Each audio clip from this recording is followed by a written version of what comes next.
Masih ingat Randy Meidianto, pemain sinetron ganteng-ganteng serigala yang jadi perwira TNI AL? Begini kabarnya sekarang. Sinetron ganteng-ganteng serigala sempat viral pada masanya. Nama Randy Meidianto mungkin masih asing bagi sebagian orang. Namun bagi pecinta sinetron ganteng-ganteng serigala, sosok Randy tentu sudah tak asing lagi. Nama Randy Meidianto mulai dikenal lewat perannya dalam sinetron ganteng-ganteng serigala. Setelah itu, namanya kian melambung dan sempat bermain di berbagai sinetron tanah air. Usai namanya populer, ia meninggalkan dunia entertain dan memilih untuk menjadi anggota TNI Angkatan Laut yang sejak dulu menjadi cita-citanya. Dirinya juga mengaku mendaftarkan diri sebagai calon anggota TNI Angkatan Laut itu pada Oktober tahun 2014. Randy telah menikah dan bahagia memiliki seorang buah hati.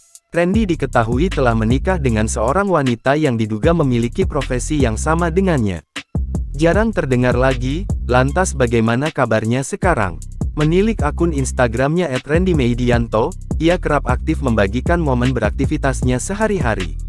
Ia rutin membagikan potret saat sedang bersama anggota TNI lainnya.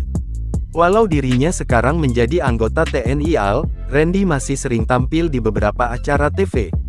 Bahkan ia menyematkan postingan saat dirinya tengah berakting di salah satu sinetron Indonesia dengan memakai baju dinasnya.